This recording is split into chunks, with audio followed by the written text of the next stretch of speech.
Hi, and thank you for joining me on Tennis Volley Talk today.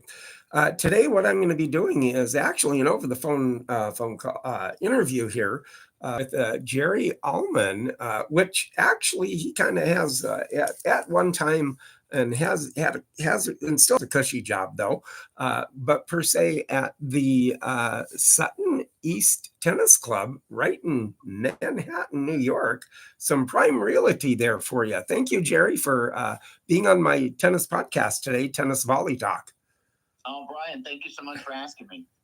So yeah, you got to work at a place that has prime tennis real estate at the Sutton Tennis Club there in New York, right in Manhattan. Yeah. It's we have 8 red clay courts in a bubble, and we're under the Ed Koch Queensboro Bridge. And so I think that the reason it's not a high rise is because it's under the bridge. Otherwise, that 59th and York real estate property would definitely be a high rise right on the river. So we're very lucky to have that space, and it's under the bridge, so it works good for us.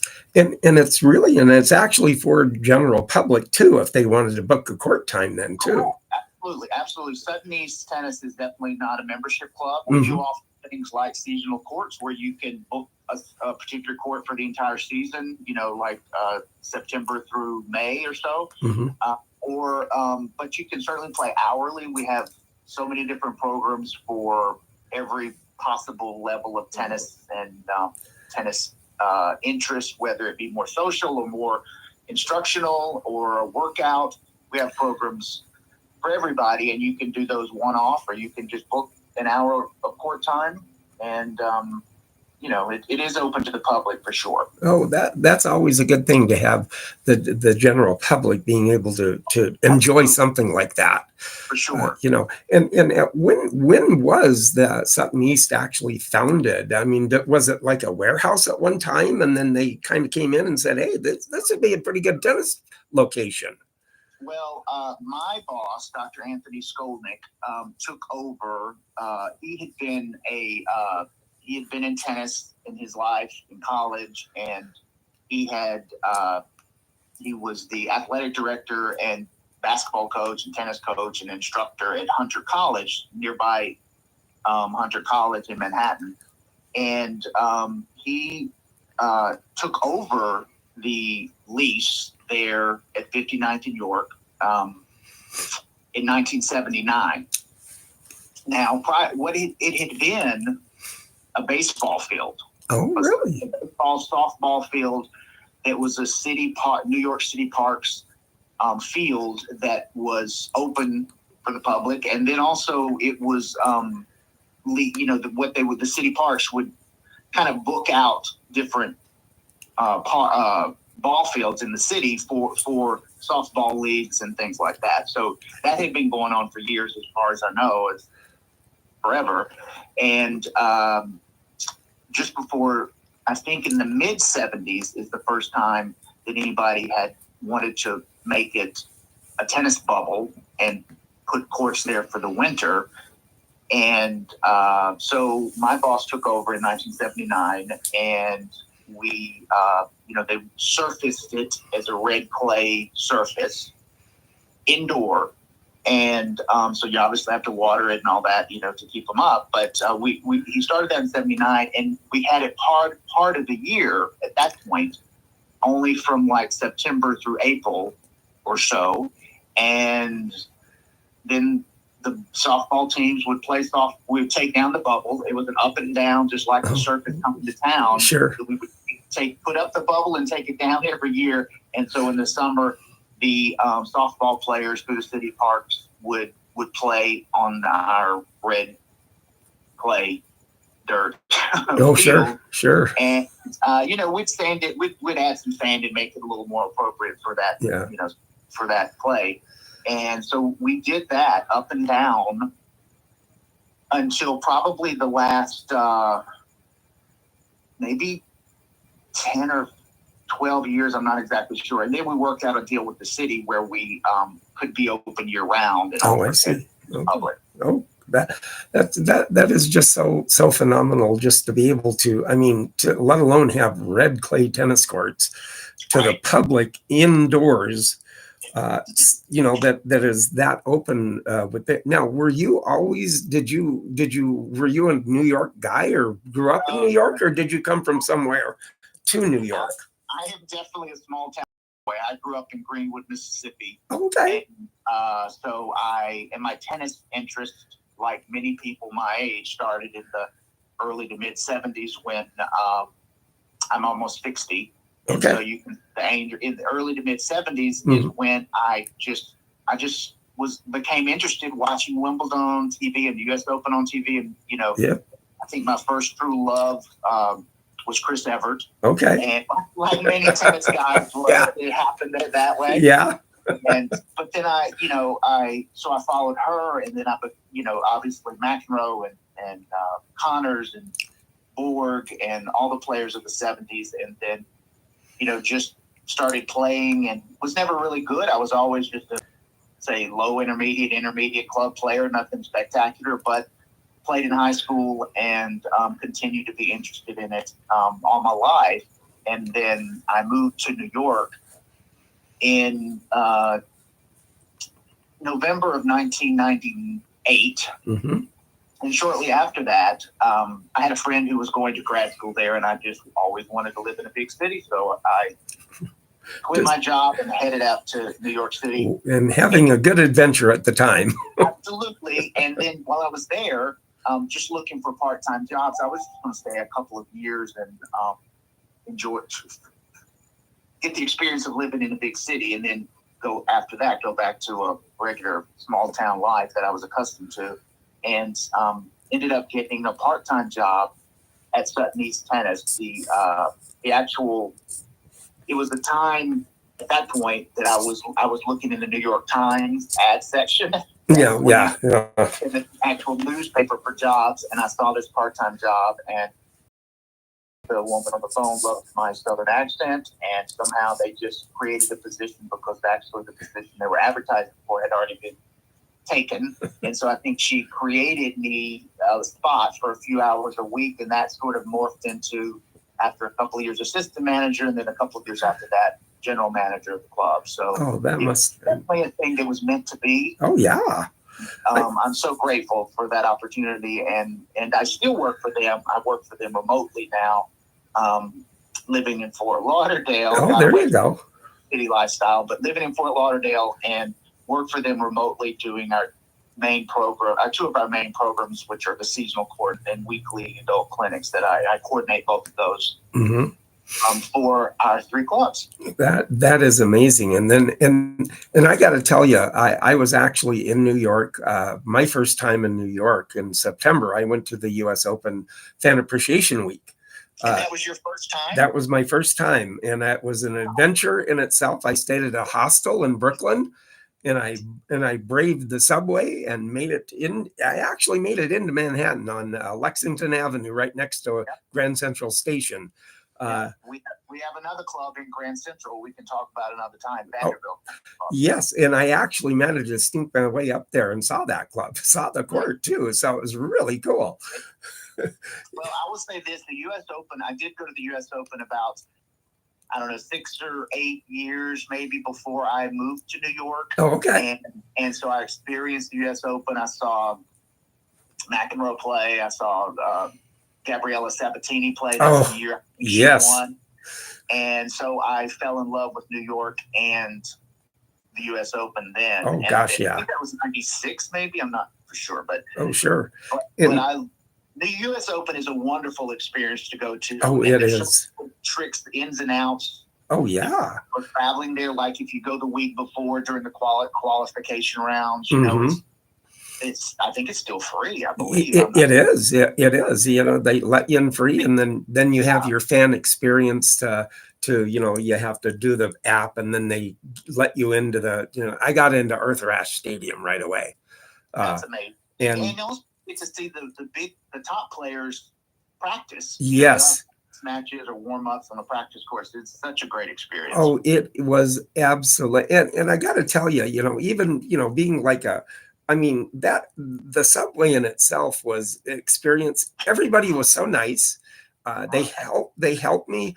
I'm just a very friendly person. I just say, oh well, yeah, I'm just new from from Minnesota, and first time here. I'm trying to get my way, and then people are, oh yeah, well if you go down here, you got to wait for it to stop at this. Everybody was just helpful as all anything, and it was just wonderful. New Yorkers often get a bad rap with that because I think that if you present friendliness, they're going to present friendliness back generally, and I've always experienced that in New York, and I lived there for over 20 years, so I agree with that. But I'm so glad you got to go to the Open. That was great. Oh, it was wonderful, and then plus having the adventure, being in a hostel in Brooklyn, it was half the cost. Half the cost of what it would have been for a hotel. You know, so it was. The point was to go to the Open, so you saved your money to do that. That is true. That is true, and of course, getting all the memorabilia and all that too. But then the next day, I actually then made it over to the West Side Tennis Club in Forest Hills, New York, too. Oh wow, there's some history there. There was some wonderful history there. So I actually was. I had interviewed Bea Hunt, which is the historian for West Side Tennis Club. Oh, wow. So I interviewed her, and then she said, well, when you're in town, let me know. And I let her know, and I was invited. I got to see Bud Cullen's library. I got to see the grounds. I got to see a UTS Ultimate Tennis Showdown event. And I saw, I mean, literally in Arthur Ashe, I saw Djokovic and Zverev right off the bat. And then I saw Gael Monfils and Demure and Bublik and Rublev and just the top, and then Ugo Humbert. And then I saw Katie Bolter and Madison Keys. And then I saw Sabalenka practice too. The one that won it. So I was in tennis heaven the whole week. Well, it's such a great thing for tennis fans to do. Like it's such a a dream destination for tennis fans to do something like that. And we every year at our tennis clubs, we get people that contact us, say, hey, I'm in a town in for the US Open, can I play? And we usually our seasons have started about that time, so our availability is not great, but we do. But I always say, look, call the club, see what's available, just book your court, and you're certainly welcome. And it adds to the tennis. It does. Experience for sure. Yeah, and I just happened, because it was so nice out, I just happened to, about a little over a mile away from the hostel, there was a little park tennis court that I went to and managed to find some people to hit with, and it was fun too. Yeah, for sure. And with that, but still to have that experience with running a club like that and having red clay tennis courts to play on. We actually here in Minneapolis just actually got 2 public green tennis courts made for public, and I played on those, and it's really a great experience to play on clay. I had never played on clay before I started working at Sutton East Tennis Club, and in fact, I don't think I'd ever played on green clay. Maybe Hartrue once. I don't know, sure. But I was a hardcore guy, and the courts at Sutton East are probably, because they're indoor, are probably play a little bit more like hard courts than normal red clay courts, but you still, the bounce is a little slower, and you don't have to be quite as spry as you used to be to play. Yeah. Even though obviously Rafa on red clay is some kind of god-like figure. Oh gosh.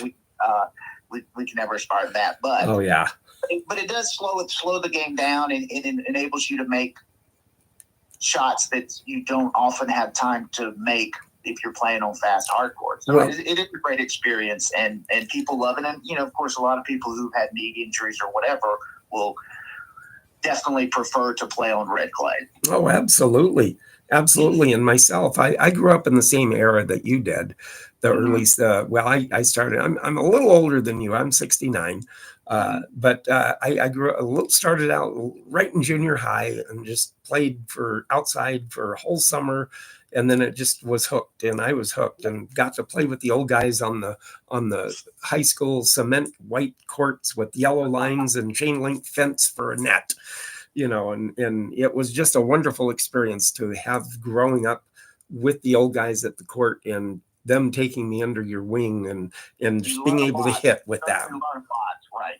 Yeah. And just being able to hit with those guys and learning your tennis skills to back then to be able to get the ball back and be consistent back then, instead of being a hotshot young 13-year-old that thinks he can beat these old guys. Yeah, well, you gave you the opportunity to really learn how to play the game, Mm-hmm. and you can only do that when you experience that. I think with people who have experience, whether it's an instructor, obviously, or people who have played a while. I think you were lucky to get that opportunity. Oh, I was very fortunate to come across that. And back in the day, and being able to hit and play like I did, and everything. So to have that experience, and then for you to come in and then just have that experience with being able to come into Sutton East, and just have a job kind of created for you to kind of be selling or at the pro shop or doing different things, to eventually work and run the club, in not having like the college experience and going in for that, but you managed the club anyway. And that was, what a life experience to have for you to now have that. Yeah, I was so grateful for that. And they gave me a shot for a part-time gig, and it turned into obviously being general manager. And I was general manager, I think, until we shut down the pandemic, 2020. Oh, so, sure. Mm-hmm. It was an amazing experience. I'm so grateful for it. And I met so many nice people and learned so much. And it was great I'm forever grateful for that opportunity, and very grateful and blessed to still be able to work for them, just living, Oh yeah, where you're at now, though. Or whatever. So you can get out most every day and play, because it's pretty nice out. I haven't played as much down here, and I need to, but I have a friend who is an excellent tennis pro who indulges me every once in a while to get out and hit with me. And so, but I'm going to make some. I've only been here about a year, so I'm going to make some more tennis friends. Absolutely. You got to get out there and stuff. And that, and for me, that's why I still do it, because it keeps me going, and I still get out and play singles with the 40-some-year-old guys. Yeah, well, good for you. And I still, I refuse to believe I'm that old. No, I can't be. Well, I will tell you this about tennis and the health benefits. Of course, it's the therapeutic mental benefits are great to really just to get out and play. But we had several groups of guys in my time as general manager that even they were in their 70s, 80s. We had a couple of guys who played into the early 90s, and It was a group of guys that played every week for an hour and a half, and they had the same court every week for maybe, I don't know, it's 25 years. Oh, sure. And played, and the pandemic kind of sort of ended that for them. But look, a couple of them were their early 90s, and the other guys are in their 80s or 70s, and some of them look like World War II veterans with their tape and braces and all that stuff. But they probably were World War II veterans. They were. They were so fun to talk to and become friends with. Oh, sure. And it was an inspiration to see them continue to play. So absolutely. Keep doing it. You're exactly right. And it just keeps you going. That's what that is, just like, that just kind of keeps you forever young. And that's the way I feel. Yes, for sure. Whenever I keep playing and keep getting out and playing singles and everything, it just makes it wonderful. Absolutely. That way. But there's, with that, of the situation too. And like you said, that can be another phone call with us.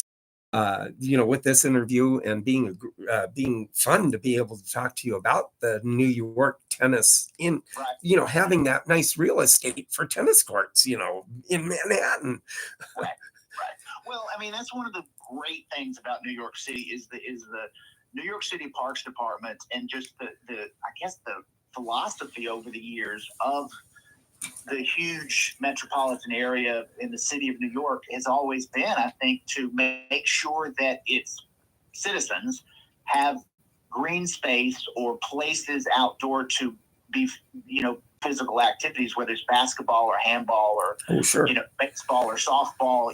Central Park obviously is what people know about, but as you mentioned, you went to the park in Brooklyn, and there are all sorts of parks all over the city, and they hold that land back so that people there can have the experience of being outdoors, playing sports outdoors, enjoying the recreation outdoors. We're just happy to be a part of that. Oh yeah, absolutely. With the parks like that too, because that kind of gives gives you kind of a retreat with being in a little kind of a park area in New York, around and amongst all the buildings and everything, and it just kind of is a tranquil place to be. Yeah, and with Sutton East Tennis Club, like I said, we have the 8 red clay courts. We're in a bubble. It's just a regular big white bubble, a little larger than most bubbles, but it's pretty. It takes the block on York Avenue between East 59th and East 60th Street, so it's completely under the bridge. Oh, sure. Apart, and it. Some people, their first time there, they'll say it's a little loud, and I'll say, well, we're playing under a bridge, and it's the best we can do. But I think people adapt and enjoy the opportunity to play there, and especially in the winter, obviously, being able to get indoors. Oh yeah.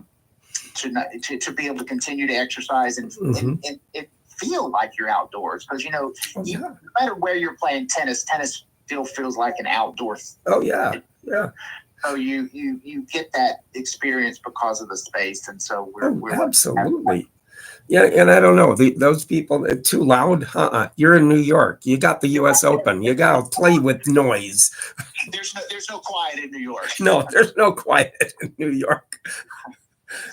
And it was and with my experience being there, just like everybody was just like I said, everybody in general was just so nice, and to being able to help you and where things were, and in the subway and everything. It was just what an experience for me to be able to, and even find my way like I did to Flushing, to go to the U.S. Open. That's an accomplishment for sure. And then to make it to Forest Hills, to see the stadium of Forest Hills, and to be able to see the Ultimate Tennis Showdown event, and to see the players that I saw. I saw top 20 tennis players when I was there. So it was a wonderful experience.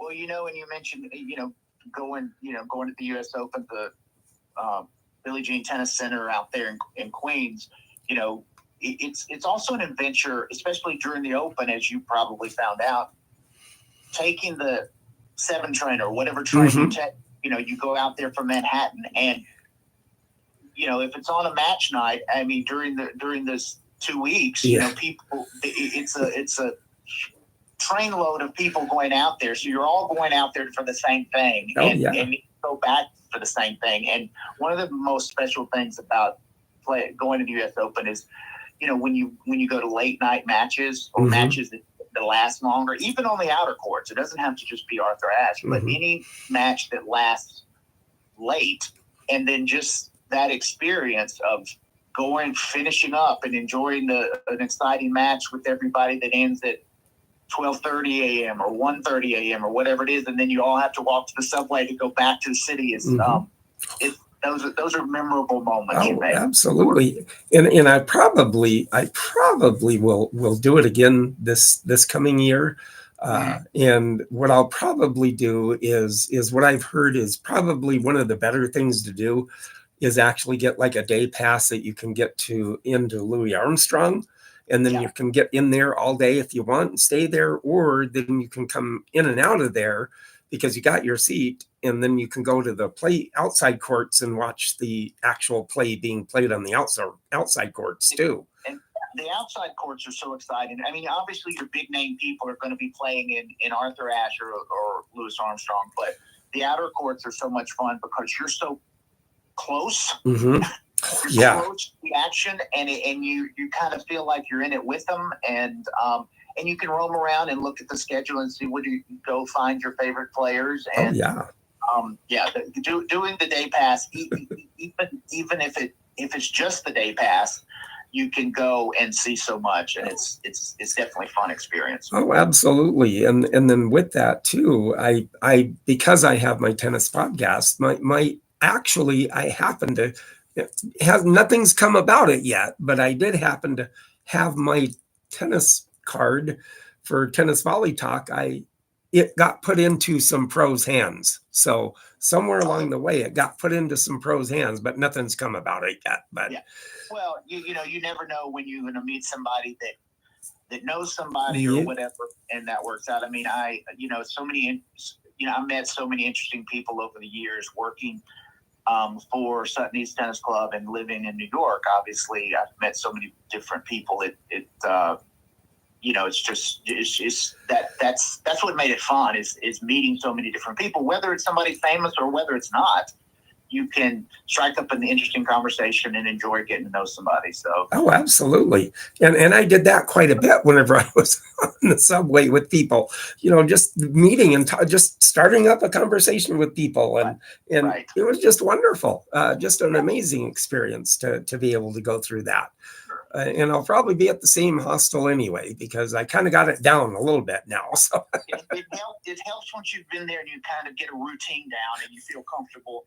And so you'll know what you're getting into before you go. That's right. It'll be easier the second time, so you'll probably have even more fun. Oh, yeah. Oh, it'll be great to get back there again and everything. And I'll probably have to even go back or even find my way to the Sutton East just to come in and say hi. I'll for sure hook you up with the manager or somebody there, and you can come take a look and check it out. And all three of our clubs. So we have Sutton East on 59th in York, right in Midtown under the bridge. And then we have, or almost Upper East Side, really. And then we have Vanderbilt Tennis Club that's inside Grand Central Station. Which was amazing in itself. Exactly. And then we also have another one that's Yorkville Tennis Club on 89th in York. It's further up Upper East Side in the Yorkville neighborhood. And it is in a doorman building, and it's residential building, and in our bubble we have two courts there. It's on the garage. So when you're going into the clubhouse, it looks like on the third floor, it looks like any other apartment door on the floor. Wow. Open it up and it's actually a tennis club. So I'll be darned. Wow. Definitely an interesting experience there as well. And we have two hard courts there. So oh my goodness.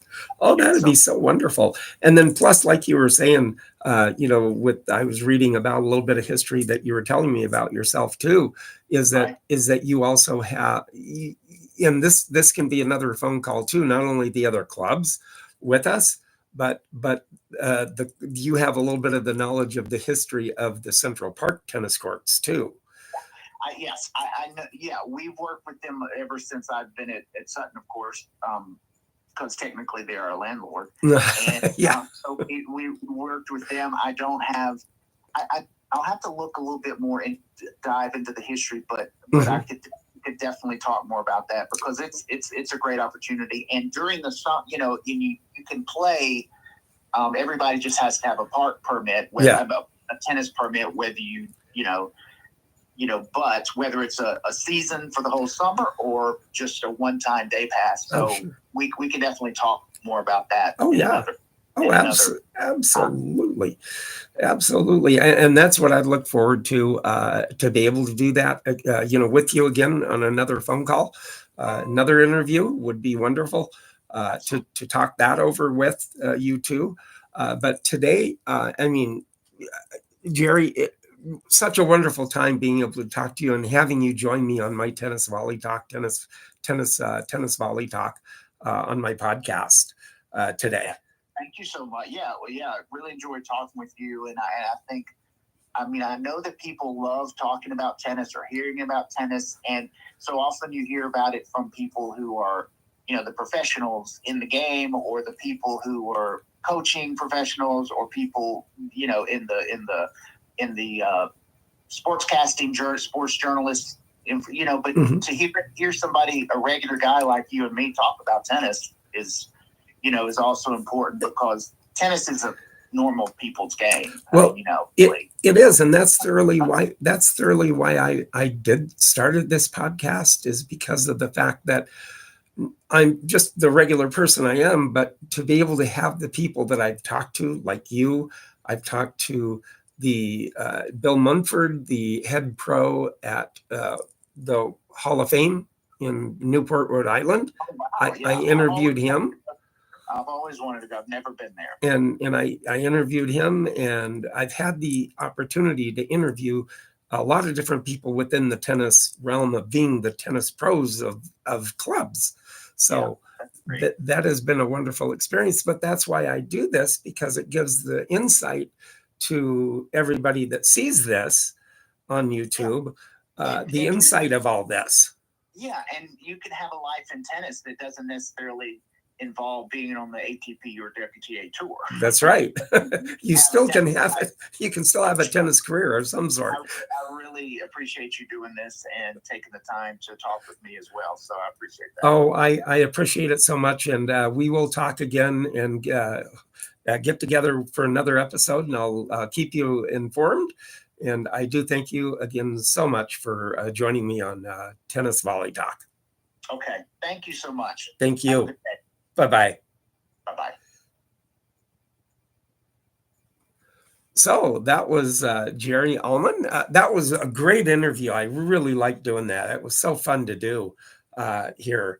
And, with that, now you podcasters, like, subscribe, and you're going to hear about the Racket of the Day coming up. And you YouTubers, like, subscribe, and comment. If you like these kind of interviews, let me know. I like doing them, and this has been a fun one to do. And now to have another one set up and keep him informed with not only the other clubs that are there and what he does, and then also the Central Park Club, or the Central Park tennis courts also. That will be fun to talk about. And then he's grown up in the 70s with tennis pros or something that he could expand upon too. So that was very fun. But now today, here's the racket of the day today. It is a Wilson racket. It's a Wilson. I like the color. It's Wilson. It's gold lettering on it, and it's a match play racket. Is what it is. Match play racket. Now this racket's probably in with this, and Wilson. It was founded in 1914 by and it was a leading manufacturer of sporting goods in baseball and tennis and racquetball and squash rackets also.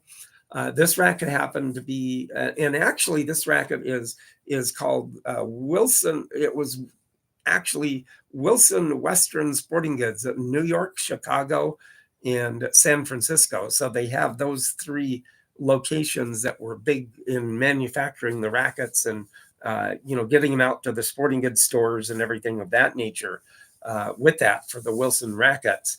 And so the match play very much could be one of the little, upper, maybe lower echelon racket. And let's see, it was a Duco permanent high polish finish on the racket too. Very nice racket. I like the light green color here in the racket itself. It has a very good frame on it too. Very sturdy. Probably is around about this racket here is at least in the 40s, probably 40s to the 50s is this racket was around and being played with. I would say with these parts, you can tell it's an older racket. And then plus this is the string this was probably the original string from the sporting goods store that they got it from. And it's still there, still works, and still has a good sound to it too. But it's a very good racket. So you YouTubers, if you like that, what I do, like, subscribe, and